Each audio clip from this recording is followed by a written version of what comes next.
Untuk pendakian kali ini tak sengaja terlaksana, karena ada luka yang harus disembuhkan, ada kecewa yang harus disamarkan, dan ada galau yang harus dimusnahkan. Dengan pendakian, seakan-akan alam menawarkan penawar obat untuk luka hati yang semakin lebar.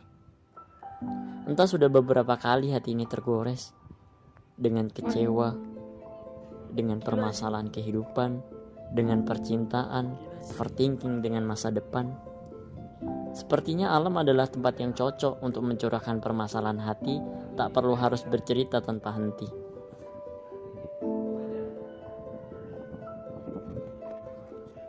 Ada banyak cara orang untuk menenangkan diri dari permasalahan hidupnya, seperti menangis, bermain musik, melakukan hobinya, dan lain-lain.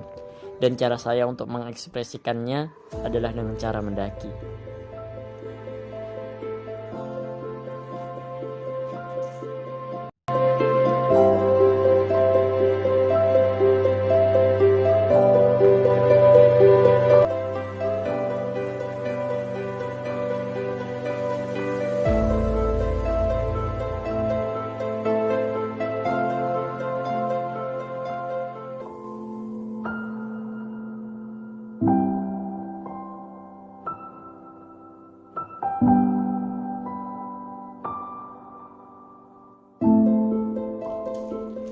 Aku berpamitan kepada ibu, sekedar minta doa restu agar bisa pergi dan kembali pulang dengan selamat. Aku memeluk erat dan menciumi kedua belah pipinya, dan seketika itu pelukanku semakin menjadi erat. Ketika bibirku tersentuh dengan garisan-garisan keriput di pipinya, menandakan ibuku sudah semakin tua, dan tak sengaja aku meneteskan air mata. Kemudian aku berpamitan dengan ayah. Namun cara berpamitanku dengan ayah sangat jauh berbeda. Jika dengan ibu aku bisa memeluk erat tubuhnya, apalah dayaku. Dengan ayah, aku hanya bisa mengelus batu nisan, dengan hati berbalut rasa masih tidak percaya. Iya, ayahku telah berpulang. Pulang untuk pergi dan takkan kembali pulang untuk sekedar mengetuk pintu rumah lagi.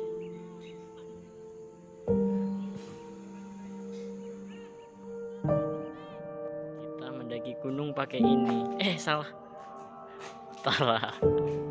Ini guys, memaksakan sekali ya. Pak. Singkat cerita, kami merencanakan perjalanan ke Sumbar selepas zuhur. Estimasi perjalanan motor kurang lebih 6 jaman. Tak heran, on time adalah sesuatu yang sulit. Sehingga karena mempersiapkan segala macam atau mengecek ulang barang-barang bawaan, sehingga mesin motor baru hidup siap untuk digas selepas asar. Dengan motor tua keluaran Honda 2004 yang olinya baru diganti ketika mau jalan jauh saja, kami menyebutnya tangguh dan berani, dengan bawaan yang sangat luar biasa. Teman saya terus menarik tali gas, siap menyalip apa saja di depannya. Tak perlu diceritakan, kalian pasti tahu bagaimana perasaan seorang yang duduk di bangku penumpang. Iya, olahraga jantung, panik dong. Senja pun menyapa dengan cahaya jingganya, mengiringi putaran demi putaran roda tua. Senja yang indah membawa pesan bahwa gulita malam ini akan ramah, sehingga kami tak ada kendala untuk menembus kelamnya malam di jalanan hitam bergaris putus-putus vertikal. Sesekali kami harus berhenti untuk menunaikan kewajiban sebagai hambanya yang maha tinggi. Bos, mana kita bos? Di kejauhan negeri.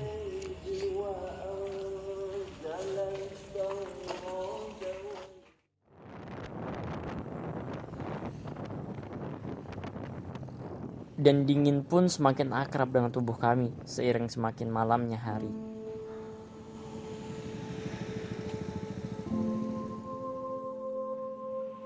Singkat cerita, kami berhenti di sebuah kedai kopi, berharap kopi yang kami pesan tak sepahit kehilangan.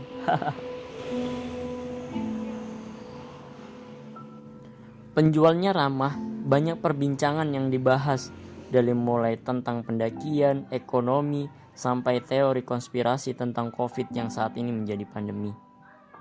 Kiranya baterai HP udah cukup terisi dan kopi habis tak ada isi, kami memutuskan beranjak dari kedai itu. Sekitar tepat tengah malam, tak jauh dari base camp, kami mendirikan tenda karena melanjutkan perjalanan untuk langsung mendaki udah tak mungkin dirasa. Tak banyak perbincangan yang kami ciptakan karena mungkin terlalu lelah. Setelah bergelut dengan angin jalanan yang cukup panjang, kami pun tertidur untuk memulihkan kebugaran dalam tubuh sebagai amunisi mendaki besok pagi.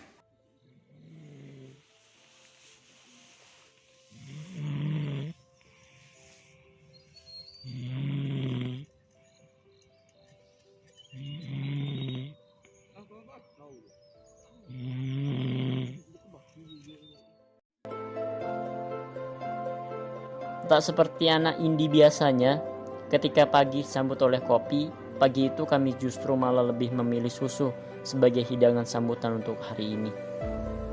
Berharap bisa menambah energi ketika mendaki. Tak ingin repot dan menghabiskan banyak waktu untuk memasak nasi, kami sepakat untuk sarapan dengan roti bakar. Tapi jadinya malah roti gosong. Tapi tak apalah, setidaknya tak bisa menikmati pahitnya kopi. Enggaknya kita bisa menikmati pahitnya roti. Doa selesai. Ya. Singkat cerita, kami pun siap untuk melewati apa saja di depan kami di pendakian kali ini. Tapi sebelum itu, kami berdoa terlebih dahulu. Benar, kata pepatah. Doa tanpa usaha itu bohong. Dan usaha tanpa doa itu sombong. Kita tidak boleh terlalu percaya terhadap diri sendiri, terlalu pede dengan kekuatan diri sendiri, sampai beranggapan kita bisa melakukannya sendiri, sampai lupa bahwasannya kenyataan hanya ada di tangan sang. Jadi, doa adalah kunci dari segalanya. Mungkin ribuan langkah harus kami habiskan untuk bisa menggapai puncak. Sesekali kami berpapasan dengan pendaki, baik yang turun ataupun pendaki yang sama-sama naik. Ada, Pak. Ya. Pak. Iya.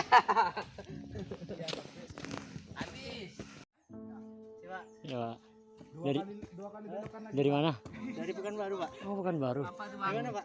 Jambi. Jambi. Ya. Berdua, Pak. Iya, berdua. Kapan datang, Pak? Tadi malam jam 12 sampai base camp. Lewat yang apa juga? Apa? Bawa motor di sini. Jalur Ya. apa tuh? Oh, sama berarti. Sama. Apa tadi? Batu apa? Batu Iya, Plano. itu juga.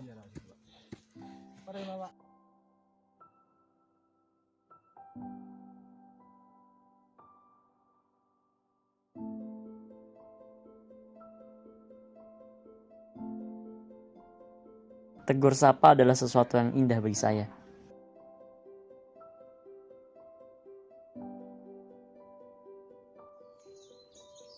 Kita di antara dua pilihan, boy. Menanjak lelah, turun curam. Ah, payah. Apakah pilihan terbaik adalah berdiam? Karena perjuangan tak lagi dihargai. Sesekali kami istirahat untuk sekedar meluruskan kaki dan mengatur napas yang sepertinya akan lepas.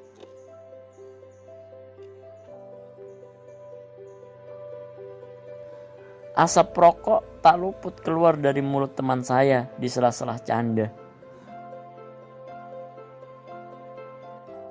Kalau kata admin Pombok sih, dia bilang gini. Lanjutkan perjalanan ataupun tidak melanjutkan itu pilihan. Kita juga berhak berhenti di tengah. Tapi bukankah itu lebih rendah? Asyap. Kemudian kami melanjutkan perjalanan. Meski kaki teramat lelah, tapi harus tetap melangkah. Walau langkahnya tak sekokoh di awal pendakian. Karena kami takut kemalaman di trek pendakian, sedangkan lampu penerangan yang kami bawa tidak memadai, kami mempercepat langkah agar cepat sampai dan mengistirahatkan lelah. Angin seolah bersorak serentak dengan tepuk tangan dedaunan, seakan mengapresiasi perjuangan kami bisa sampai di titik ini.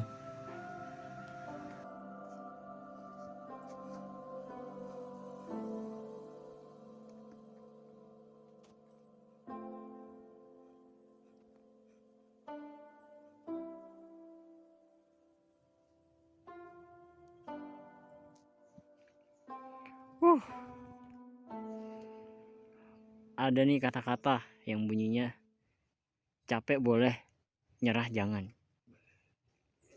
Bagaimana pendapat Anda, Pak? Not bad, not bad, Not bad ya. not bad. Kami pun sampai di puncak bayangan. Kemudian kami mendirikan tenda dan memutuskan bermalam di titik ini.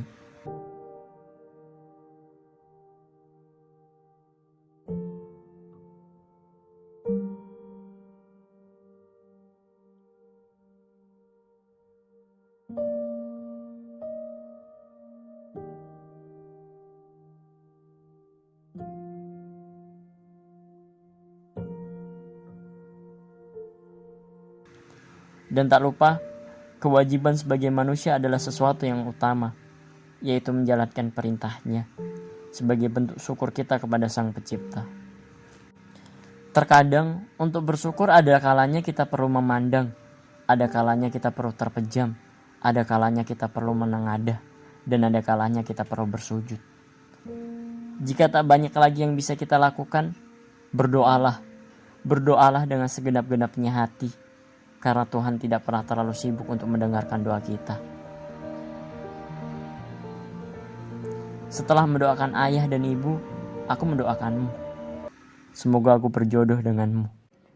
Sang pemilik senyuman manis yang tak pernah hilang dari pikiranku.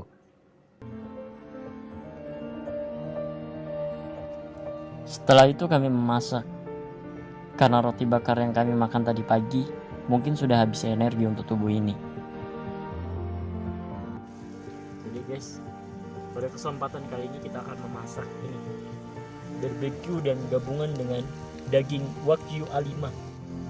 Yang bikin mahal itu bukan apa, tapi cara memasaknya.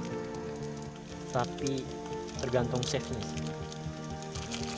Makanya itu dan biar mahal tuh kayak gitu. Yang awalnya cuman 5.000 bisa 500.000 dengan cara kayak gitu. Tuh 500.000 gini doang 500.000 anjing. Gini nih harus lewat sini ya. Tuh kan jadi makanan mahal. Kalau di film-film MasterChef tuh ada daun-daunnya gitu sih. Gak tahu daun apa nih. Kan mahal men. Wagyu A5. Gila sini. Parah. Siapa juga yang mau makan daun. Namun sepertinya persediaan air kami tak cukup untuk malam ini. Jadi kami harus mencari air. Dan ternyata air hanya terdapat di puncak.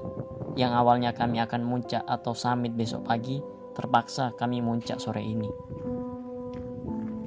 Alih-alih mencari air, kami malah mendapatkan sesuatu yang sangat luar biasa, yang membuat telah kami sedari rumah dan perjalanan motor sampai pendakian terbayarkan. Gak sia-sia. Nih, kalau kalian di gunung, kalian akan menemui perbatasan antara dunia dan surga. Anjing! Kami menjumpai perbatasan antara surga dan dunia. Iya, samudra awan dihiasi cahaya senja yang kembali membakar semangat kami. Ini yang kami cari. Bapak gua di surga sebelah sana tuh. Keren kan? Gila. Menghapus tinta yang pernah kau lukis di kanvas. Hapus tinta yang pernah kau lukis di kanvas hatiku. Merobek semua bayangan yang tampak. Sesuatu yang kusuka dari gunung adalah ketinggiannya. Karena dengan begitu, aku merasa lebih dekat dengan ayahku. Yang ku tahu ayahku di langit sebelah situ. Tuh, bapak gua di surga sebelah sana tuh. Keren kan? Karena kerinduan yang keterlaluan, namun tak berujung pertemuan, membawaku di ketinggian. Yang pertama, bintang-bintang yang ada di angkasa. Kemudian ini nih, bintang-bintang yang ada di rumah warga. Cepat sembuh katanya. Malam pun memaksa menyamarkan pandangan kami dari indahnya lautan awan. Dan gulita menyapa kami dengan 2 bintang, yaitu bintang di angkasa dan bintang-bintang di rumah warga. Ini guys, jadi pendakian kali ini kita juga disponsori atau di endorse sama ini nih, Mauza Herbal Drink. Cocok banget buat di gunung, anget-anget gitu. Gila, ini parah enak, jadi anget.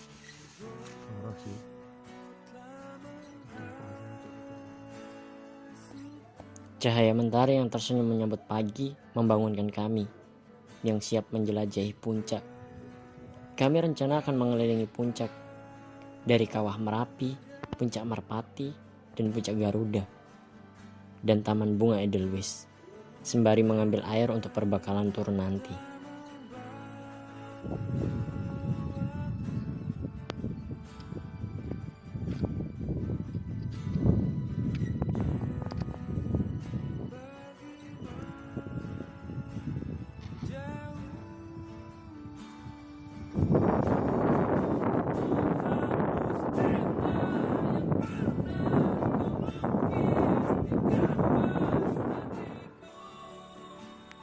Kita ngambil air di sini.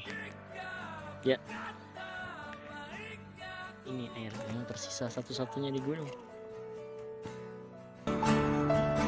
Merobek semua bayangan yang tampak di dalam sumpahku.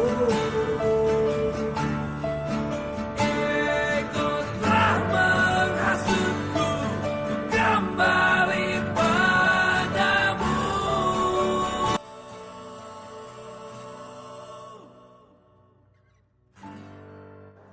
Terima kasih Tuhan telah menjatuhkan surga di negeri kami. Terima kasih Merapi telah memberikan keindahan lebih dari ekspektasi. Salam dari Merapi, Sumatera Barat, 2891 mdpl.